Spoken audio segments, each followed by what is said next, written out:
So we're going to go into how I started, how it all worked out. So this might go, well, that all sounds good for you, but how do I kick it going? So I'm going to give you a cool example from woe to go of where I started. Well, just before I go to that slide, what does every little boy want to be when they grow up? Fireman. Superhero. I was a fireman. Hey. Yes, I was a fireman. Why was that important for where I am now? It was all about systems, procedures. There was a way and there was a place to do absolutely everything. You couldn't do it your own way. You couldn't use your own initiative in terms of dealing with the fire brigade stuff. There was a system and a procedure to do absolutely everything, and you followed the rules and guidelines that you had. It's just what you did. Then I worked in a bar for quite a long time, for 4 years. What did that learn? Speed and timing. Work quick, work hard. Who's the wedding photographers out there? Oh yeah, speed and timing, people. You learn that really quickly. Then I moved to the Whitsundays, lovely part of the world, where I became an underwater dive photographer on a dive boat taking photos of tourists, which was awesome, wasn't it? Now, when I moved to the Whitsundays, I was clearly not a photographer. My roommate was a photographer on the dive boat. And I was like, what a cool job. I want your job. And he's like, great, I'll teach you. Are you a photographer? I'm like, nah. He goes, have you got your diving tickets? I'm like, nah. How hard can it be? So I got my diving, I got my open water scuba diving things, and then I brought a camera. I still remember it. A Canon PowerShot S40. It was a 4 megapixel camera. It was awesome. I learned how to take photos of tourists on boats. Speed and timing. We're at Whitehaven Beach for 45 minutes. I've got 60 people. Once they are on the towel, out of that water, they are not getting back in that water. So I need to make sure that my timing for every client is perfect. I also was really sneaky, and I got a manifest. Do people know what a manifest is? It's a list of clients that are on the boat, and it also lists their hotel room and where they came from. So if they stayed at a really expensive hotel, guess who's photographing that family first? All the backpacker hotels were, all those people were left to the end. Very clever. So I moved to London. I worked in a gym. That was where all the sales techniques came out. That's where it all started. To give you an idea, every day it was expected that we speak to 15 new people per day. Out of the 15 new people, 10 of them, sorry, not out of the 15 new people, 10 past clients, to book six interviews within the next 2 to 3 days, to see 2 to 3 people per day, to join up 1 to 2 people per day. Every day. And it was micromanaged, pretty tight. Got to 1 o'clock in the afternoon, it's like, right, come into my office. What have you been doing all day? How many people have you called? What are you going to do in the next 4 hours to get those people? It was pretty insane. Then I worked for a photography studio in the UK. That's where I learnt all the photography. That's where I learnt how to shoot. That's how I learnt how to sell. I was a designer. I designed and sold artwork for 8 months straight. 5 clients a day, 6 days a week, I sold artwork. Our studio was one of the top, out of 100 studios, our studio was top 3. Our goal was to make £1 million by the end of the year, and we made that by August, which was awesome. So all I did was sell artwork. So then a photographer, we had a shoot once, they went to, family rots up to the studio, I'm there, general manager's there, who's not a photographer, family comes in, where's the photographer? Call them up. Yeah, I forgot to call you. I slept in. I'm not coming. I'm not feeling well. I'm not coming in today. I'll do it. You're not a photographer. I'm like, how hard can it be? I've sold the same artwork for the last 8 months. I'll just shoot what they want to buy. It was just a couple and a baby with an 8-month-old. I'm like, it's easy, I'll just shoot. I've sold the same stuff, come on, just give me a try. And they're like, fine. So I called the photographer up and they're like, right, okay, so what do I have to put the camera on? All right, so f16, 125, keep the flash at arm's length, keep them in this space, go to town. All I needed to know. Often running, the national average was 800 pounds. My average was about 1,000 pounds. That client spent like 1,800 pounds. And I'm like, boom, photographer. Awesome. And then I shot a couple of shoots. Then we moved back to Melbourne, where I used to work for Etsight. Etsight, so people know Nick and Jerry Gionis. I worked with them for 4 years, shooting weddings. But in between that, I worked for another Melbourne portrait studio for about 6 months, where I refined all the skills, did a little bit more, and realized that I really wanted to start my own thing. But before I did that, I actually did before and after school care. Who's ever done before and after school care? Anyone? Who knows that's a glamorous job? Waking up at 5:30, getting there at 6 o'clock, getting the kids ready to school at 9, coming back at 2:30, staying there till 6, playing games in between. So we had 5 hours every day that you think is a really good idea, isn't it? Because you've got 5 hours per day to do what you want to do. But you don't. It just goes like that. It's crazy. But I learned how to run a small business. My school was one of the most successful schools in the area. I learned how to entertain the kids and draw them in and get the marketing to get more kids in. And I invented a character called the Games Commando. I had commando pants and face paint and a massive speaker.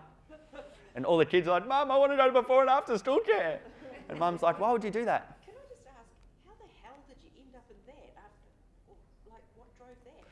Great question. So what drove that? What drove me to do that? I didn't want to take the risk. I didn't want to take the risk and take the jump into a photography studio and have no money. So I spent 6 months doing before and after school care, and those 5 hours a day I spent Business 101, branding, systems workflow. That was term number 1 of the school year. That's what I did for a month or 2. Term number 2 of the school year was I got some clients, and then I quit because I started Enhance Studios. Did that for 8 years. I'll show you a little bit more after. Then I started Mark Rosetto coaching. I did a diploma of life coaching and business coaching. And this is what I do now. I look after my VIP photography clients, I do personal projects, and I teach photographers how to earn money in photography, pretty much. It's a cool story, isn't it? Yeah.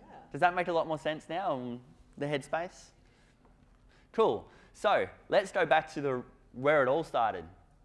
So January 2008, when I started before and after school care, because that was the school year, obviously, I set up the business. I did this studio at home.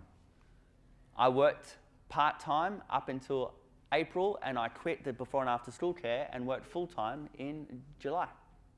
So it only took me 2-3 months to earn enough money for my clients to quit the before and after school care. That's my original logo, and I had a home studio. I borrowed 20K from my father-in-law. Now remember, I'd been in the UK, yeah? So we came back with a backpack, a camera, and a laptop. We had nothing. No furniture, no house, no cars, no pots, no pans, no fridge, we virtually had nothing.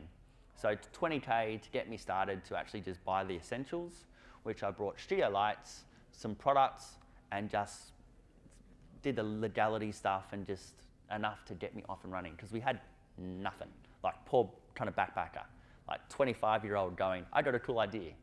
I want to start a photography studio. Can I borrow 20 grand? And he said yes, which is awesome.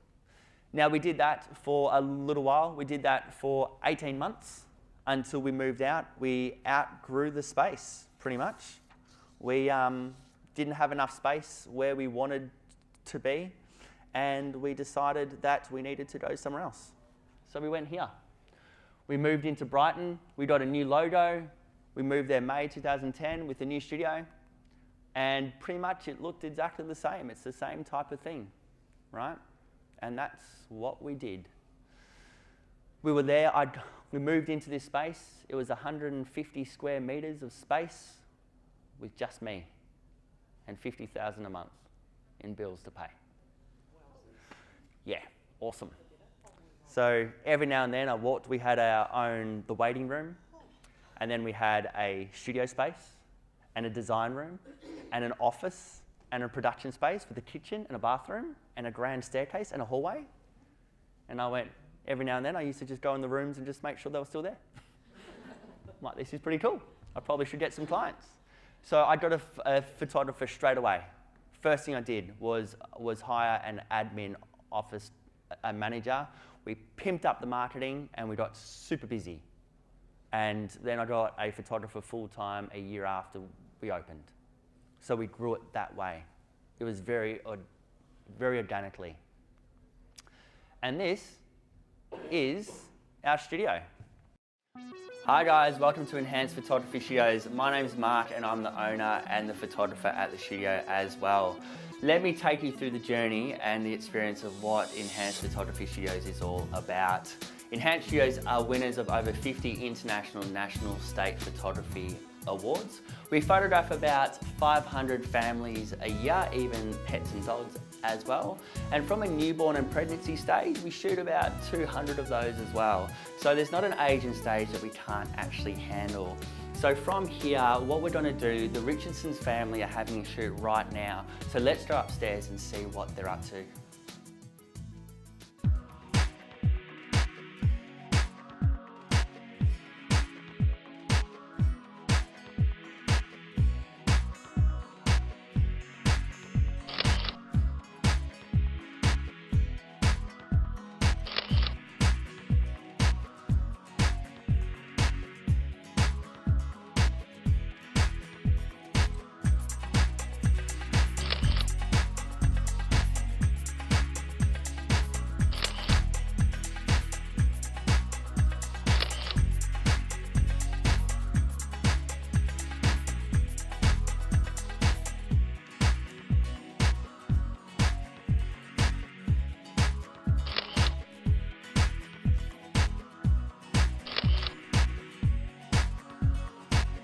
So that's the photography shoot. It's lots of fun, it's very playful and lots of personality. Your photographer's chosen your best shots and created an amazing slideshow for you. So let's fast forward a little bit and have a look at the Richardson's design appointment. So this is your design appointment where you get to see your images for the very first time. We're going to create something really special for you to suit that certain space in your home and also choose a finish that's going to work really, really well. So let's create something really special. We had so much fun, it was so easy, it wasn't hard work. Tori had a ball. The thing would be everyone loves the ice block.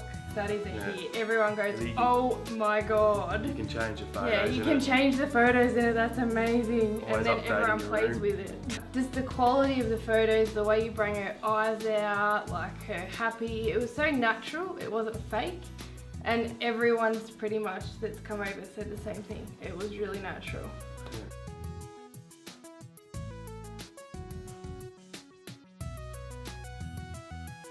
Thank you for visiting Enhanced Photography Studios. Please call us now so we can organise a time to look after you and your family. Have a great day.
So there you go, that answers all of your questions you had before everyone came in, which is perfect. Cool, and look, Enhanced Studios now is still going extremely strong. Karina, who was the photographer that you saw, is the new owner, and we actually moved to another premises just before I left, and it's still extremely strong. So it's a testimony to having a great brand with a great product, with a great systems and procedure to back it up. That it's not about the person kind of running it. Yes, that definitely helps. But if you have everything in line, it's like a franchise. It just works really, really well. Okay? So, what we're going to do, we're just going to finish up in about 5 minutes. For 5 minutes time, is that okay? Yep. Cool. Awesome. Just checking. Okay. What I wanted you to point out, look at the differences. Home studio, dedicated studio space. Spot the difference. There's really not a lot of difference. It was a joke. Apart from the fireplace. Yeah, because it's on this side of the walls that are the finished product that we have. But end of the day, it's kind of the same space, the same area. The shooting space is virtually the same. The only big difference is that this was at home and that's in a dedicated space. Quick story with the fireplace. Quick story. So, if you ever move into an old Victorian place or an old home, make sure you block the fireplace. Photographing a couple that had a cat, which was fun. You see where this is going. Photograph the couple with the cat. Everything's happy. Photographing couple, cat. You know, shooting. Cat's asleep on the chair here. Cat's doing well. Shoot. Let's grab the cat. Where's the cat? There's clearly nowhere to, under the couch, there's nowhere to go. And then you see the little bit of soot just, it's like, oh shit, cat's on the fireplace. So the owner grabs the cat, rips the cat down, soot all over the studio. And I'm like, okay, so we're finished up. Let's go. That's it. We're all done. So, block off the fireplace. All right. So, the challenge is, when should you make the move? When should you change from the very beginning of going from hobby to business? Business to part-time, part-time to full-time, full-time to home, home to dedicated space. Make sure that you have all these things, consistent results, tried and tested procedures. You've passed your honeymoon period. Honeymoon period is that you photograph your family and friends to death. They don't want any more photos. You need to get outside of your circle into new clients that you've never met or seen before. It's inquiries, it's whole new space. That you've outgrown your limits. We had to move from the house because we were photographing too much. Like on a Saturday, my wife and I would be like, honey, you've got to leave because we've got a client coming at 9 and you can come back at 3. Okay? Cool. Awesome. So she would leave and I would do the shoot and we'd shoot and I'd do a design appointment as well. And I'm like, hey, honey, guess what? We made some money today. And she went, awesome, because I went shopping. Well, you wanted me out of the house, didn't you? I had to do something. This is that whole ecology check. Good for me, good for others, good for greater good. This was not good. Something had to change. You also had, you couldn't cook at night because there was an open space. So we had lots of food and smells and we got too busy. And from a law point of view and staffing, we weren't allowed to have a staff member in our house. We were in a zoning space where it was like very strict, like no business working from this place. So I had to make sure. Make sure you consider all your costs for setting up. Brighton cost me about 10K to set up that space. Port Melbourne studio that I moved to just before we left cost me about 30 to 40 grand because there was a lot more work to do. So make sure you find a space that's going to work for you if you want to do that. I guess what I want you guys mainly to get out of this is to not have the risk. I don't want you to play in a riskful space. I don't want you to get yourself into debt. I don't want you to get yourself into a position where you go, hey, I've got this great idea, let's do this. And then it failed because it's just not tried and tested. So you just need to make sure that you protect yourself, your family, your business, your assets, and everything that you've worked for, that you're going to do things the right way. So as you can see, it didn't happen by chance. It happened really damn quick. But it didn't happen by chance. It was trialed, it was tested, it was put through the ringer to make sure that I'm going to have a great business at the end. All right? Now, just last bit, that's my current studio now. That's where I see my clients. Now, for those people who I do coaching in the room that I won't point you out, do you know that couch that I sit on all the time? That's that one, where I put my laptop. So you see that wall quite often. So that's my space now. And the last thing is, I just want you to write down, because this is something I do, what are 2 things that you're going to do now to make a change? Not just take a photo. I want you to actually write it down. I've given you so much tips just then on what to do, to how to look after your business, to set it up for success. What are 2 things? 2 things that you're going to do.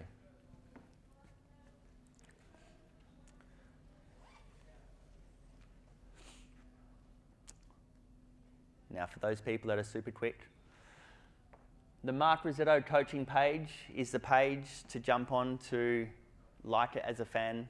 It's also the page that you can give a 5-star review onto.